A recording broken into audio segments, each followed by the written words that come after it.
Hey, ¿qué tal? Aquí estamos de nuevo, una vez más, en tu programa Energía y Sociedad. Quien te habla, Nico Medici, te doy la bienvenida. Y está con nosotros hoy el ingeniero Juan de Dios, nuestro compañero, y como invitado, el ingeniero José Luis Moreno San Juan, quien es el director del Instituto de Energía de la UAS.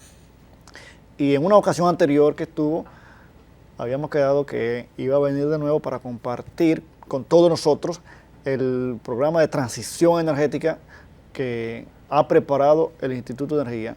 ¿De acuerdo? Antes de pasar con los compañeros, quiero decir que por fin Edesur cambió ya el voltaje a la tía mía, que ustedes me han escuchado otras veces que lo he dicho. 5 meses después, ya la tía mía tiene voltaje 220 en los americanos, por fin. Gracias a la gestión de Bernardo Castellanos, que estuvo la semana pasada y habló directamente con Milton. Oigan, ¿cómo es que vamos? Si así que las instituciones van a funcionar, estamos feos. Pero bueno, ya por lo menos tenemos 220. Ingeniero, bienvenido. Bien, gracias por invitarme. Encantado de estar aquí. Sí, saludo al país, saludo a la sociedad dominicana. Estar aquí hoy, compartir con ustedes y sobre todo con el director del Instituto de Energía de la UAS, un hombre muy versado sobre estos temas. Y qué bueno que él vino a compartir con nosotros, porque hay que saber de transición energética, que es la energía del futuro, que es la economía verde.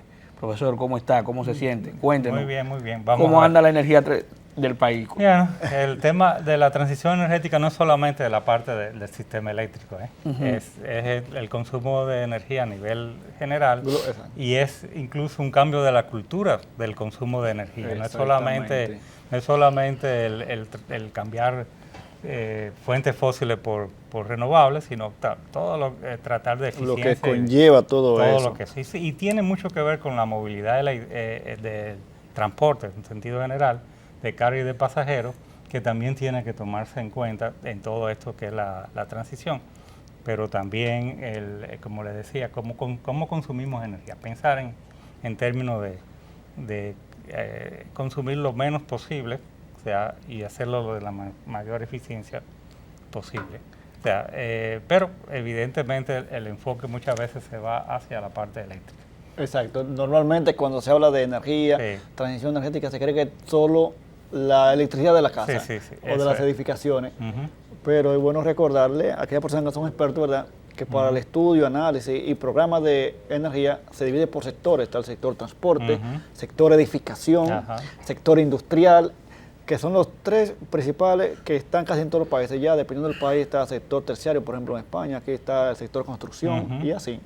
Sí, entonces, pero nosotros en el caso específico de lo que fue el plan propuesto por el Instituto de Energía, toma en cuenta todos, pero el énfasis se pone en el tema del sistema eléctrico y comenzamos haciendo unos comentarios sobre el plan de expansión de la Comisión Nacional de Energía, que realmente es un plan energético nacional, así es que se llama el PEN, del 2022 al 2036, evaluando cuáles fueron las alternativas que ellos tomaron en cuenta. Evidentemente ahí hay solar y eólica, no hay más que esas 2.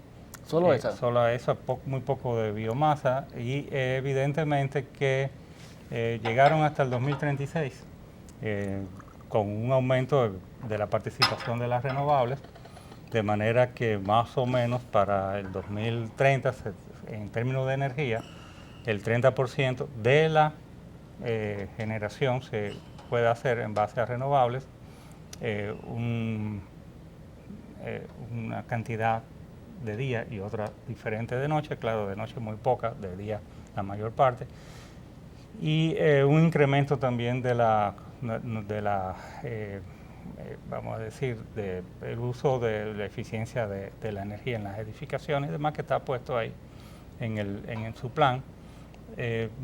Tangencialmente tocan el tema del transporte y hay muchos planes para mejorar lo que es el transporte colectivo a nivel de la República Dominicana desde el punto de vista energético, no nada más que viéndolo como un asunto de tránsito netamente, sino desde el punto de vista energético, porque todo lo que se plantea de transporte público de gran volumen movido por electricidad. O sea, Exacto, por ejemplo, el metro, el eléctrico, metro, el el teleférico, exacto, que es lo que tenemos. incluso hay un tren entre Santo Domingo y Santiago que también está contemplado eléctrico. O sea, de hecho... Muy mencionado en algunos momentos. De hecho, ese proyecto contempla dos plantas de generación de 300 megavatios, dos de 300 megavatios para eso nada más, que de alguna manera eso podría estar dentro del mismo plan de expansión, el contemplar esa producción de energía. Y bueno, cuando nos planteamos el uso de la energía renovable a gran escala, sobre todo la fotovoltaica, tenemos que comenzar a hablar del término de almacenamiento de energía, que es algo que hasta ahora no se ha mencionado mucho y que de hecho las plantas instaladas, las plantas solares, o sea, las granjas solares, hasta ahora no contemplan el almacenamiento de energía, pero deberá contar con eso en el futuro. Hay un tema de entrada con el uso de la energía fotovoltaica específicamente, no tanto la eólica, es que la fotovoltaica tiene fluctuaciones rápidas en cuanto a la variación de la potencia que entregan al sistema. Sí, porque una nube momentánea ya de por sí te baja. Entonces, una caída enorme. Entonces, evidentemente en el futuro, cuando decimos el futuro, puede ser que en los próximos años, un par de años, para el año 2024, 2025, los proyectos que vayan a entrar ya se les exija cierta cantidad de almacenamiento de energía, por lo menos para cubrir las fluctuaciones durante el día, o lo que es el rizado de la entrega de potencia a la red, por lo menos eso. Entonces, eso se podría hacer con baterías eléctricas de cualquiera de las tecnologías existentes ya, pero nosotros en lo que es el plan de expansión que hemos propuesto, ya para el almacenamiento de energía a gran escala, lo que estamos considerando es el hidrobombeo, o sea que tiene un buen potencial. Un buen potencial, que eso simplemente es tomar agua de un depósito abajo durante el día, aprovechando la energía fotovoltaica sobre todo, y enviar esa agua a un depósito arriba, que permita cuando ya no hay sol, entonces turbinar esa agua y producir energía eléctrica a partir del agua. Una vez que esté arriba, entonces se hace pasar por unos conductos y el dispositivo mecánico que es turbina, que genera, para aquellos que no son expertos. Esa es el almacenamiento que más potencial tiene en el caso de la República Dominicana, por las características de la República Dominicana, y el que más valor agregado local tiene también, que por eso lo hemos tratado preferencialmente en todo lo que es el plan de expansión. Pero bueno, vamos a el plan de expansión. Cualquier plan de expansión, lo primero que se tiene que tener claro es qué país queremos hacia el futuro. O sea, por eso casi siempre está ligado a un plan de nación que debe de ser formulado. Acuérdense que nosotros tenemos un plan de nación que se formuló hasta el 2030, que era la Estrategia Nacional de Desarrollo, que cubrió un periodo de tiempo con sus defectos y tiene también sus virtudes de que por lo menos traza una ruta de lo que queremos ser. Pues eso mismo nos falta ahora. Nosotros ahora deberíamos estar discutiendo cuál es el plan de nación o la nación que queremos de aquí al 2050 o 2060. En lo que respecta a la transición energética, deberíamos pensar hasta el 2060, porque el proceso de desfosilización, que me gusta más el término que descarbonización, porque desfosilización es todos los fósiles, incluyendo el gas natural, que si no lo dejamos fuera y pensamos que ese combustible es un combustible verde. Sí, algunos pueden pensar que cuando se habla de descarbonización es solo del carbón. Nada más. Y profesor, perdón que le interrumpa, que en la transición energética, en el plan que tiene la Unión Europea, tanto la energía nuclear y el gas natural es considerado como parte de la transición energética. Sí, pero bueno. Muchos países no lo consideran, pero algunos sí, la mayoría. De hecho es a veces yo diría por necesidad, por no pensar en otras cosas, pero realmente por eso hablo de desfosilización y realmente también el gas natural debe de desaparecer como del panorama en el futuro y quedarnos tal vez, si vamos a usar combustible, bueno, podríamos usar el hidrógeno. El hidrógeno verde sí es no aporta CO2, ¿verdad?, a la atmósfera. Pero no es el gas natural un combustible verde, o sea, realmente como se ha planteado. Y por eso tenemos que tener un plan también para salir del gas natural, y por eso le hablaba de hasta el 2060. Lo que hemos hecho en el caso del Instituto de Energía es asumir unas proyecciones en base a un crecimiento vegetativo o el normal que ha tenido el consumo de la energía eléctrica en la República Dominicana, y eso lo hemos considerado como el escenario de mínimo crecimiento. A eso le hemos sumado la posible movilidad eléctrica, o sea, uso fundamentalmente de transporte colectivo, porque el transporte individual debería reducirse con el tiempo, o sea, a lo mínimo. Si un sistema de transporte colectivo es bueno, pues la gente utiliza muy poco el automóvil privado. De hecho, así es, sí. Entonces, esa sería la meta, o sea, casi no usar automóviles privados, o sea, para eso. Y entonces me imagino que seguirán sacando, digo seguirán, porque empezaron con las Núñez y las Churchill, los carritos de concho. Pero esos corredores, profesor, deberían ser de transición energética, es decir, sí, claro, con vehículos eléctricos, claro. O de hidrógeno, que correcto, porque en las ciudades. Sí, debe ser siempre pensando en vehículos eléctricos o de hidrógeno, como tú dices. Y hablando de aquí al 2060, profesor, yo vi que la Comisión Nacional de Energía, donde está Eduardo Alvera, que hacen alrededor de 2 semanas, ellos tuvieron un taller y hablando de transición energética, dicen que ellos estará disponible en el Sistema Nacional de Energía alrededor del 30% a nivel nacional. No sé si esa meta podría lograr de aquí al 2030. Sí, creo que sí se puede. O sea, acuérdense que hablamos siempre en términos de energía. Sí. Con el tema de los sistemas de energías renovables hay el tema de la disponibilidad. O sea, entonces, cuando por ejemplo nosotros hablamos de 100 megavatios fotovoltaicos, de hecho básicamente lo que estamos aprovechando como el 20%, cuando muchos, si son seguidores solares, podría llegar a un 25%. Así es. En el caso de la eólica, en el caso dominicano, porque en otros países es diferente, el 35%. Tal vez en algún momento se llegue a un 40%, pero a veces estamos por debajo hasta del 35%. Por eso no es conveniente hablar en términos de potencia, cuando se habla de renovables.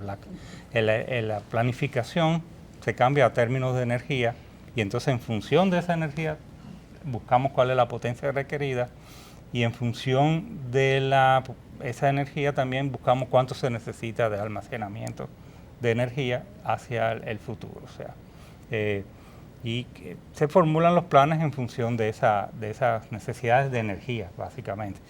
La potencia es un complemento en este caso. En la forma tradicional uno lo que hace es hace unas proyecciones de potencia, y se supone que hay disponibilidad siempre. O sea, dentro de ciertos rangos siempre va a tener la máquina de disponibilidad muy cercano a lo que es la capacidad nominal de esa máquina, pero en renovables es diferente cómo se hace la proyección. O sea, nosotros tenemos, o sea, hicimos algunas asunciones.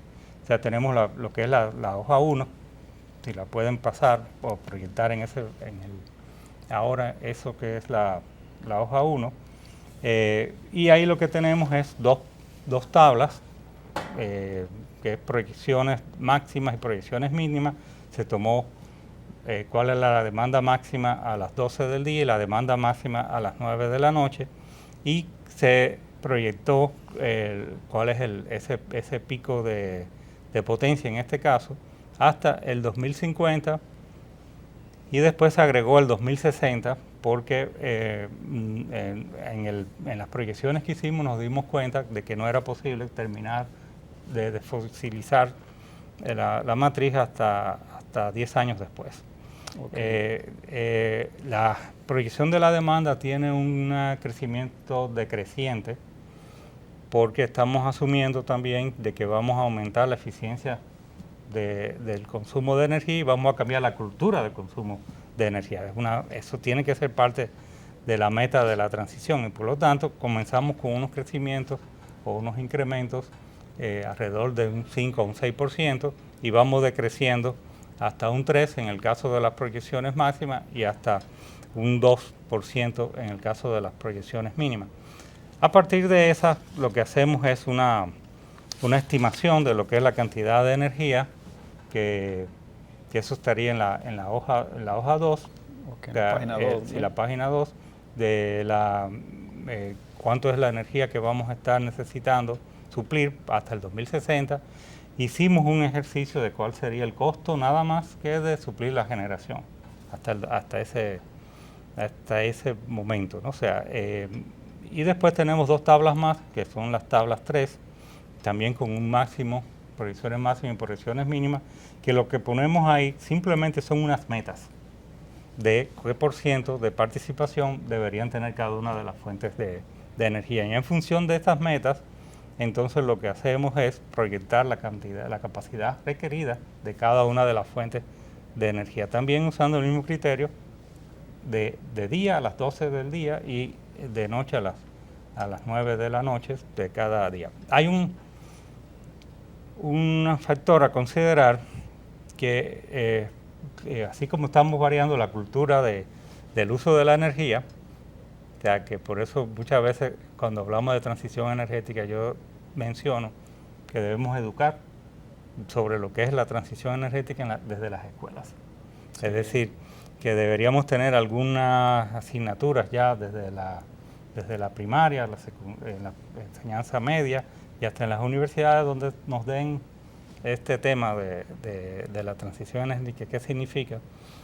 Y en ese sentido se entendería mejor todo lo que implica esto de qué se va a cambiar realmente con relación al tema de la transición energética. Finalmente sí tenemos estas proyecciones que como les decía, de cuál es la potencia que necesitamos, capacidad firme requerida, y veremos que es bastante de renovables, mucho más de lo que es la demanda. Okay. Pero ¿por qué es más pero lo que va a tener una cantidad para almacenar? Okay. O sea, que lo que se ve ahí, porque al principio, cuando nos basamos en la proyección de la planificación clásica, pues entonces lo que va a decir cualquiera, pero esto no cuadra. Pero es que ya en este caso siempre vamos a tener energía almacenada, no es verdad que lo producido es igual a lo consumido, sino que ya hay una cantidad que se almacena para consumirla después en la noche. Bien, después tenemos otra tabla sería la cuarta, o sea, que es la curva de demanda diaria. ¿Qué ha pasado con el tiempo que la curva se ha achatado? Ya no se parece a la curva clásica, que teníamos un pico en la noche, un poquito más algunas horas de tarde y venía o sea, como una especie de curva de pato o de ganso, o sea. Ahora está bastante achatada. Eso se debe simplemente a que se han cambiado los usos y las costumbres de la energía. Muchas veces cuando hay sistemas fotovoltaicos ya instalados en las casas, que hay más de 300 megavatios de generación distribuida y posiblemente vaya a aumentar muchísimo más en los próximos años, pues las personas entonces tienden a usar un poco más los sistemas de climatización artificial.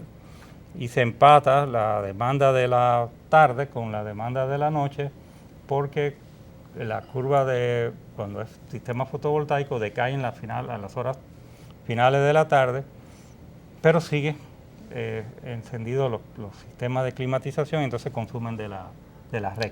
Y entonces eso hace que se achate la curva. Casi a las 4 o 5 de la tarde no tenemos la misma demanda que de 9 a 10 de la noche. O sea, eso es lo que se muestra en esa tabla de ahí, que está enmarcado, o sea, en ese parte, lo negro es lo que tenemos ahora de carbón, y lo morado es la parte del flujo número 6 y gas natural, y los otros, bueno, hidro y lo que tenemos algo de fotovoltaica y de eólica. Vamos a ir a una pausa y luego entramos, profesor. Bien. Sí.